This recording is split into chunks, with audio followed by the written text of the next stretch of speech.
Assalamualaikum Gus. Waalaikumsalam. Datang lagi deh. Kita buka ya. Ya. Bismillahirrahmanirrahim. Assalamualaikum warahmatullahi wabarakatuh. Salatu wassalamu ala asyrafil anbiya wal mursalin sayyidina wa maulana Muhammadin wa ala alihi washabihi ajmain. Rabbi shrah li sadri wa yassir li amri wahlul 'uqdatam min lisani yafqahu qawli bi rahmatika ya arhamar rahimin. Salam kebaikan dan keselamatan untuk kita semua. Dari Allah kita semua diberikan hidayah dan inayah. Juga diadiakanlah sholawat dan salam kita kepada junjungan Nabi besar Muhammad Sallallahu Alaihi Wasallam. Karena dengan hidayah yang diberikan Allah, Nabi Muhammad turun di dunia ini, kita senantiasa masih terjaga iman dan akidah kita. Amin ya rabbal alamin. Nah, kita ini ketemu lagi sama Al-Fatra Marcel di channelnya Al-Fatra Marcel. Mudah-mudahan kelanjutannya sang anak ajaib ini bisa berlanjut sampai kedewasaan, sampai tua. Dia mungkin bisa menjadi calon orang-orang yang hebat pada nantinya. Ini silaturahmi di Gus. Ada apa lagi nih Marcel? Ayo. Kenapa ya saya itu takut gelap? Caranya bagaimana ya Gus? Iya lumrah Marcel, Al. Anak kecil itu selalu mencari yang terang-terang, nggak boleh yang gelap-gelap. Sama dengan suatu perbuatan, dia mencari yang indah-indah, nggak mau cari yang sumpek-sumpek, yang susah-susah, kan gitu. Ya. Nah itu ketakutan dalam kegelapan itu lumrah, karena orang yang namanya hidup ini butuh suatu terang, butuh suatu ketenangan di hati. Wah begitu. Nah itu lumrah. Nah pada saatnya nanti akan ada suatu terang yang memang dibutuhkan kita di mana beda tempat. Nah, kalau di hutan mungkin kita butuh penerangan yang seperti apa. Kalau dalam keadaan kita menjadikan suatu perkara dan kejadian, kita juga butuh suatu penerangan juga. Nah, penerangan di dalam kehidupan itu adalah tingkatan batin yang indah. Hatinya senang, itu namanya terang. Nah, terang di dalam gelap ya butuh lampu. Terang di dalam suatu masalah ya butuh solusi.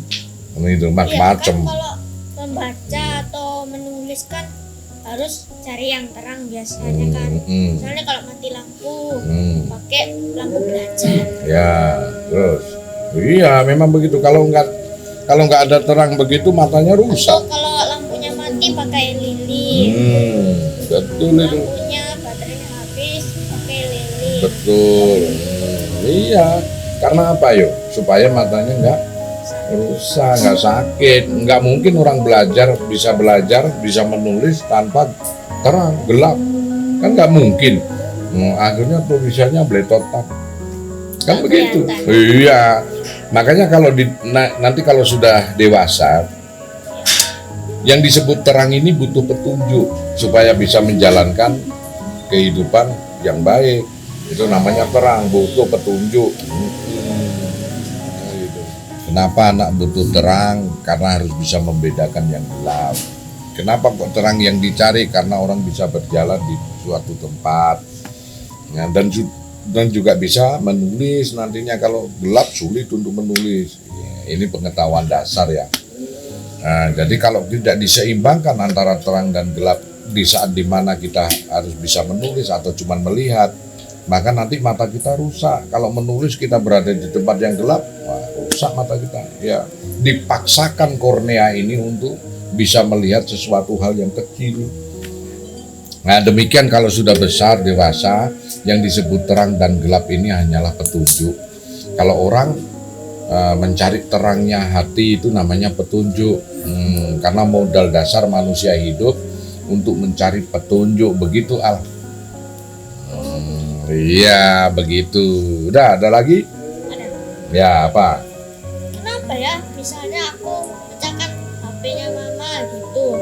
Kenapa ya aku selalu dimarahin? Ya dimarahi Al karena bukan punyamu.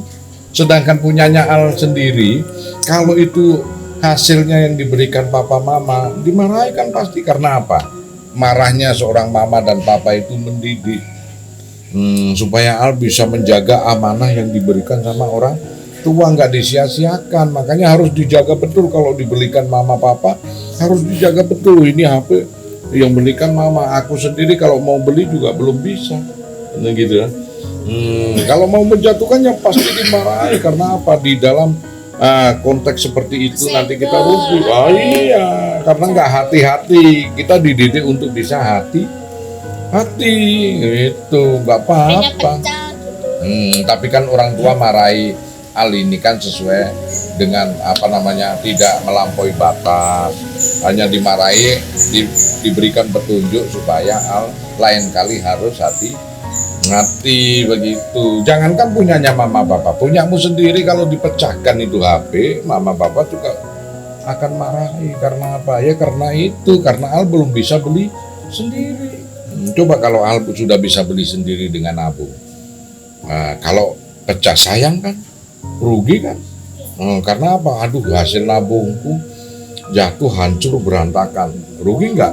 Wah, itulah makanya mama papamu kan waktu beliin HP terus kemudian pecah, nggak hati-hati, rugi nggak mama papa? Rugi. Al juga rugi nggak? Rugi juga. Karena apa? Semuanya rugi karena Al sendiri ya biarpun nggak beli tapi nggak bisa pakai lagi. Iya kan rusak. Nanti kalau pakai harus nunggu mama papa lagi mau beliin. Nah, kapan dibeliin? Kalau orang tua masih nabung nggak, waktunya lama lagi nanti. Oh iya toh, kan begitu. Makanya yang bukan kita punya, apalagi yang kita punya. Nah itu, tapi Al nggak usah bersedih. Karena apa ya? Karena itu tadi Gus bilang bahwa marahnya orang tua kepada kita anak-anaknya, Al terutama ya, itu hanya suatu didikan supaya Al harus bisa hati dan waspada dalam hidup, harus bisa menghargai atas pemberian yang lain gitu. Nanti kecewa kalau disia-siakan pemberian itu, kecewa mereka nanti kan gitu. Iya, makanya itu masuk ke dalam ketaatan kepada orang tua gitu ya Al ya. Ada lagi apa? Apakah mama marahin aku itu artinya sayang? Oh iya tuh, itu tadi Gus bilang kalau orang tua memarahi itu hanya mendidik karena sayang sama Al. Oh, kalau nggak sayang sama Al buat apa dimarahi? Anaknya orang nggak disayang ngapain juga dimarahi? Oh iya kan? Ya. Bukan anaknya. Kenapa Al dimarahi? Karena itu tadi Al kurang teliti, kurang hati-hati hingga merugikan. Makanya nanti kalau besar Al juga harus begitu. Istilahnya harus menjaga suatu pemberian. Ya kan nggak sengaja. Iya, sengaja nggak disengaja itu suatu didikan. Didikan supaya bagaimana kehidupannya teratur. Oh iya, nanti nggak sengaja terus bahasanya. Pecah nggak sengaja. Terus lantas apa? Main sepak bola di dalam rumah, pecahin TV, bilang aja nggak sengaja terus, mana salahnya? Nggak ada salahnya nanti. Nah, nggak sengaja pasti anak itu dididik lah. Marahnya itu karena bagian dari pendidikan sang anak supaya anaknya lebih waspada. Iya dong.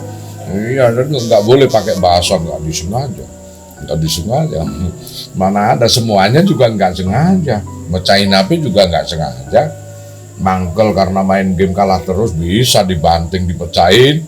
Ayo, nggak boleh main game Pak. Dipanggil Al sama mama, nggak bilang ya mas sebentar, itu dosa. Dosa. Sudah ketiga kalinya dipanggil sama mama, ya toh, nggak datang juga. Allah akan menurunkan ribuan malaikat untuk melaknat anak tersebut. Loh, itu adiknya ngeri enggak? Akhirnya catat dia dosa yang besar. Makanya itu kalau dengar kelilingnya ini, iya ma, meskipun Al belum nyampe ke sana, harus suaranya nyampe dulu. Iya ma, bentar. Ini Al mau ke situ sebentar gitu. Jangan dibiarkan kita main game terus ya, biarin. Nggak dosa sudah. Nggak ngapa-ngapain dosa besar ya itu. Nggak nurut sama orang. Betul. Begitu harus diperhatikan kalau orang tua sedang manggil, ada orang tua sedang mendidik, harus diperhatikan. Umpama Al dinasihati sama papa dan mama, perhatian mukanya Al, wajahnya harus di depan begini, harus diperhatikan. Nggak boleh buang muka, nggak boleh nggak boleh. Nggak boleh, dosa itu. Sama dengan mengabaikan nasihat orang tua. Begitu, selalu bisa senyum, menyenangkan. Kalah nggak mungkin dipukul sama orang tua, karena senyum terus. Senyum terus, jangan mencucuk gitu, nggak enak. Kadang enak, biar bebek aja yang mencucuk. Kan gitu. Kalau orang kita laki-laki, kecerdasan emosional apa? Senyum. Kata Rasulullah, ibadah yang berpahala terus adalah keluar dari rumah ini senyum. Ditarik 1 senti senyum. Orang melihat itu senang. Nah itu ibadah yang nggak kentara, tapi pahalanya terus menerus itu. Per detik dapat pahala, per detik senyum. Coba dimarahi orang tua senyum aja, marahnya reda, nggak lama-lama. Senyum karena terus sekali-sekali tempo 5 detik ngomong, iya ma aku mau nutup, maaf mau nurut sama mama deh, maaf Al butuh bimbingan. Masih dimarahi lagi, iya ma maaf. Kata-kata yang pantas-pantas itu cuma maaf ma, maaf. Nggak ada lagi kata-kata yang terindah untuk sang anak kecuali minta maaf sama orang tua. Paham ya Al ya? Nah kalau kewajiban bapak sama mama, papa sama mamamu juga di dalam hidup Al memperhatikan pendidikan, ya toh, sampai membiayai dirimu, kebutuhanmu apa. Katanya orang Jawa ya sandang, ya pangan, ya papan, tahu. Pengayoman, perlindungan itu papa mamamu. Bagaimana melindungi Al ketika sakit? Lari-larilah papa mama itu bagaimana Al supaya bisa sembuh. Nah, saat Al bahagia mendapatkan suatu prestasi nanti di sekolah, papa mama bahagia, senang sekali meskipun yang melakukan Al sendiri yang belajar. Iya senang, makanya membanggakan orang tua itu. Nah kewajibannya Al apa sekarang? Harus membahagiakan papa mama, paling tidak harus berprestasi. Jangan membantu aja, membantu memang iya, berprestasi juga. Kalau prestasi ranking 1 sekolahnya, iya ranking 1, Al nomor 1 di antara seluruh teman-temannya. Mama papamu bahagia, senang.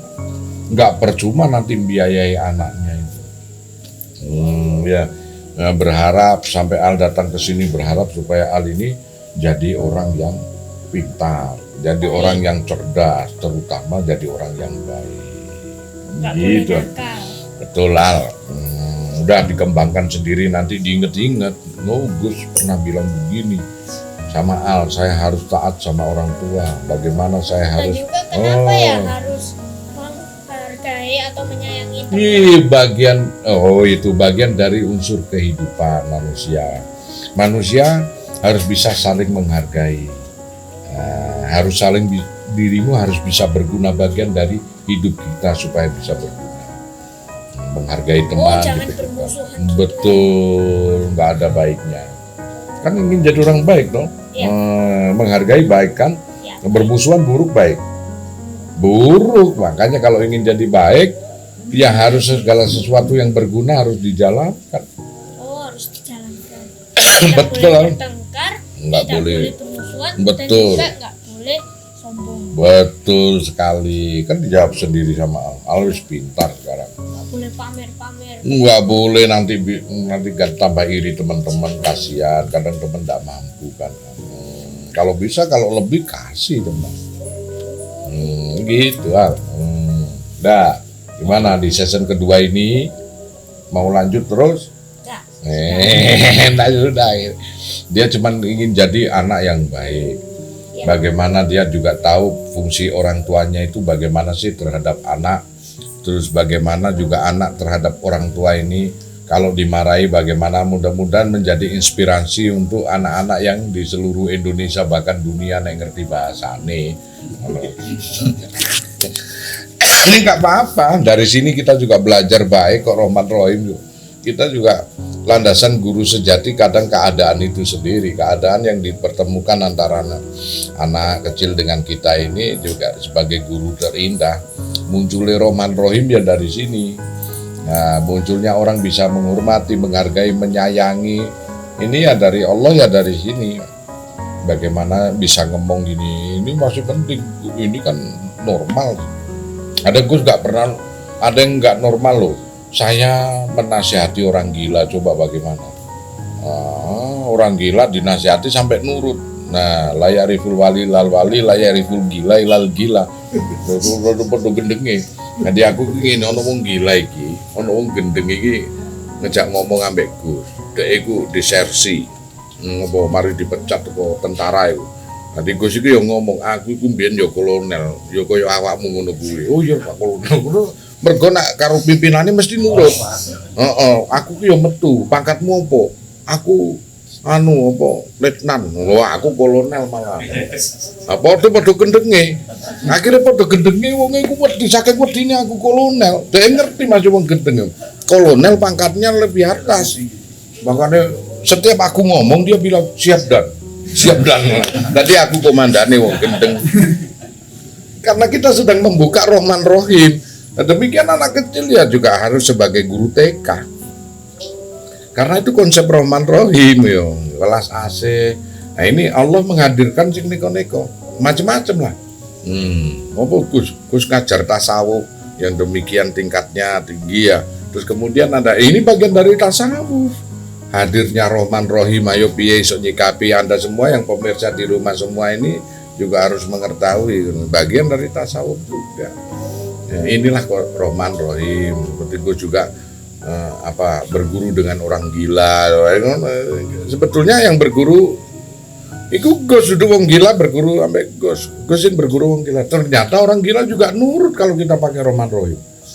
Niku mau diceluk dan niku mau karena dia ngerti. Lho kenapa kok nyeluk aku komandan?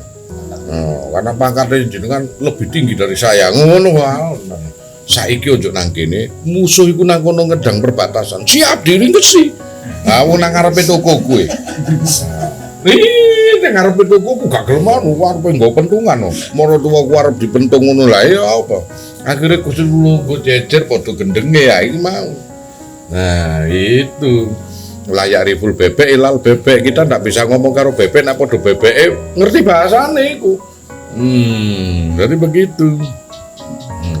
Ini kalau diturunkan karena kemuliaan itu kadang-kadang terjadi semua dihampiri suatu peristiwa. Nah, jari ini pengiran iki Anton iki yang ngomong tok apa gak iso nglakoni apa ora iki. Nek ketemu cah cilik iki ngono ya sifat Rahman Rahim harus terpancarkan. Nah, sifat ngomong. Nek wis tuwek awake dhewe ono sing ngomong yo an. Padha wae. Nah, ini hal bagus, bagian dari contoh anak-anak kecil zaman sekarang ngono, setidaknya harus punya gambaran yang bagus-bagus. Hal ini kepengin baik, kepengin berguna. Meskipun simpel, masih ingin berguna untuk papa mamanya. Nanti berguna untuk agama, nanti berguna untuk apa Al? Bangsa negara. Terutama diri Al sendiri. Enak ya, oke Al. Sedikit tapi bermakna. Papa nyantai ya. Untuk kelanjutannya apakah di Al-Fatra Marcel channel ataukah di Gus Anton channel, sekali-sekali ngaji jadab. Ngaji dadi cah cilik. Iya, ngaji dadi cah cilik. Engko ngajine suatu saat karo wong gendeng. Enggak masalah, wong semua itu makhluk Allah ya. Bagaimana pokoknya kalau hadir apapun dicari celah Rahman Rahime. Bagaimana dengan anak ya kita harus mengikuti bahasa sang anak. Ojo ngikuti aku ke kelas dukur terus ngene, wah enggak, jangan kita ngikuti bahasa sang anak. Sang anak butuh perhatian, butuh kepastian dalam melangkah kehidupan. Karena memang medannya sang anak itu komunitasnya hanya bibinya, hanya orang tuanya, papa mamanya, hanya teman-temannya, cuman begitu aja medannya. Cuman yang diperhatikan harus cinta kasihnya. Dia juga berusaha kapan waktu tadi kan sampai menangis karena terharu mendengar orang tuanya kok dia memperhatikan dirinya dan lain sebagainya. Itu kan bahasa kulbi. Latifatul Kofi kalau orang Toreko ngomong itu bahasa Rohmanur Rohim. Nanti harus bisa ngemong. Rasulullah bisa ngomong juga. Ada seorang anak yang mau ngaji tapi tidak bisa karena kesibukan dengan orang tuanya. Orang tuanya itu nggak bisa kalau nggak ada dia, sampai Nabi Muhammad itu memprivat di sang anak tersebut loh, sampai kalah karena bahasa ngomong. Rasulullah juga indah, kita juga keindahan hati Rasulullah itu kita contoh ya Marcel. Iya. Oh iya, yang sekarang dilakukan supaya Marcel sukses itu taat kepada kedua orang tua, sama guru menghormati, taat juga sama guru. Harus taat, kalau nggak taat terus bagaimana? Guru lagi ngajar 2 tambah 2 berapa? Berapa Marcel? 2 tambah 2 berapa? Guru lihat, nggak ada di sekolah, nggak ada di kelas. Oh ini namanya nggak taat, was guru nih gawe itu nanti terus bagaimana? Wah itu mas. Buru-buru pulang. Itu iya. Gitu. Nah, nggak boleh jadi Marcel Terima harus. kasih ya, Ya. udah dikasih tahu. Sama-sama Marcel. Marcel biar jadi anak yang hebat. Ya. Oke, ayo salim. Amin, amin. Sebentar.